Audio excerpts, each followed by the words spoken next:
নমস্কার বন্ধুরা, কেমন আছেন সবাই? আশা করছি সবাই ভালো আছেন। আজকে সহজ এবং সুস্বাদু একটি রান্না আপনাদের করে দেখাবো। পালং শাক একটি রান্না করব।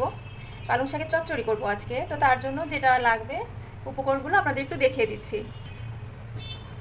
এই যে নিয়েছি পালং শাক, বেছে তারপর ভালো করে ধুয়ে রেখে দিয়েছি। শাকটা একদম কচি আছে, তাই আমি আর আলাদা করে শাকটাকে কাটিনি, কারণ এটা দেখতেই পাচ্ছেন ধোয়ার সময় ভেঙে ভেঙে গেছে। আর নিয়েছি একটু আদা, এভাবে কুড়িয়ে নিয়েছি। আরও লাগবে আলু এবং মিষ্টি কুমড়ো, আমি এভাবে কেটে তারপর ভালো করে ধুয়ে রেখেছি, ছোট ছোট করে কেটে নিয়েছি। বাকি উপকরণগুলো রান্নার ফাঁকে দেখিয়ে দিচ্ছি। চলুন বন্ধুরা, চলে যাই মূল রান্নায়। কড়াইতে আলু আর মিষ্টি কুমড়ো ভাজি করেছিলাম, সেই তেল রয়ে গেছে। আমি এই তেলের মধ্যে রান্নাটা শেষ করব। কড়াইতে আরেকটু তেল দিয়ে দিচ্ছি।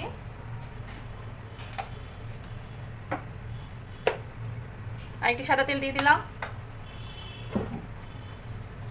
সরিষার তেলও রান্নাটা করতে পারেন, অনেক সুস্বাদু হয়। তেল গরম হয়ে গেছে, এখন এটার মধ্যে একটা শুকনো লঙ্কা এভাবে চিড়ে নিয়েছি, এটা দিয়ে দেব।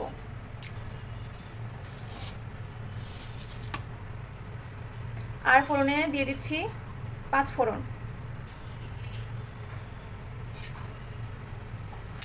5 ফোড়ন আর শুকনো লঙ্কা দিয়ে ফোড়নটাকে একটু ভাজা ভাজা হতে দেব। ভেজে নিচ্ছি। ফোড়নটা ভাজা হয়ে এসেছে, এখন কুড়িয়ে রাখা আদা দিয়ে দিচ্ছি।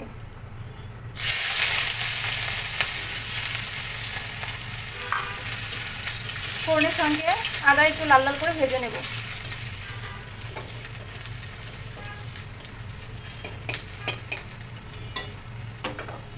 আদা ভেজে নিয়েছি, এখন আলু আর মিষ্টি কুমড়ো কেটে রেখেছিলাম সেটা দিয়ে দিচ্ছি।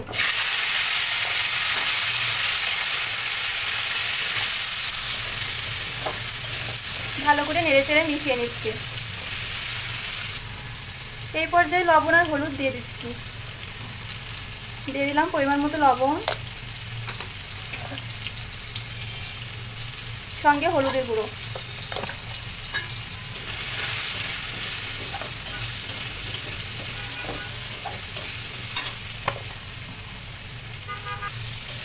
সবজিগুলোকে লবণ হলুদের সঙ্গে নেড়েচেড়ে মিশিয়ে নিয়েছি ভালো করে।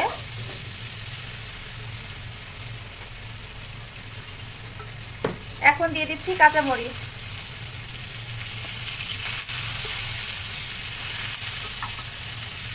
আর একটু নাড়াচাড়া করে মিশিয়ে নেব।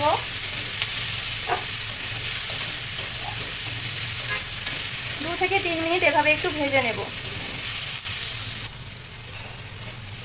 3 মিনিট এভাবে নাড়াচাড়া করে ভেজে নিয়েছি।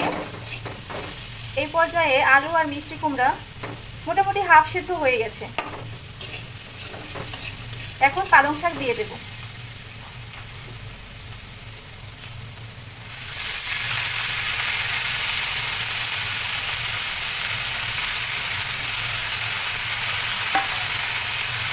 দিয়ে দিলাম পালং শাক, এখন নেড়ে চেড়ে মিশিয়ে নিচ্ছি।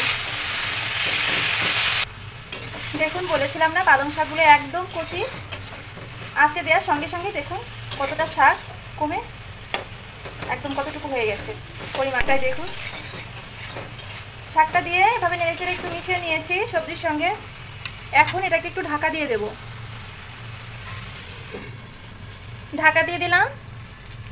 এভাবে 4 মিনিট মতো রান্না করে নিব। বন্ধুরা, 4 মিনিট হয়ে গেছে, এবার ঢাকনাটা খুলে দেখাচ্ছি। এই যে দেখুন,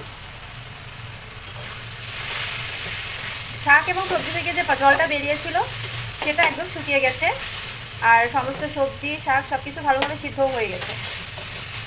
বললাম না, খুব অল্প সময় ঝটপট হয়ে যায় রান্নাটা, কিন্তু খেতে অনেক সুস্বাদু হয়। এখন আমি সামান্য পরিমাণ চিনি এটাতে দিয়ে দিচ্ছি। চিনিটা অপশনাল, আপনারা নাও দিতে পারেন, আমি শুধুমাত্র একটু স্বাদ বর্ধনের জন্য দিয়ে দিচ্ছি, খুবই সামান্য দিলাম। এখন আর একটু নেড়েচেড়ে মিশিয়ে নিচ্ছি। দেখুন কত সুন্দর একটা টেক্সচার চলে এসেছে। রান্নাটাও একদম শেষ হয়ে গেছে।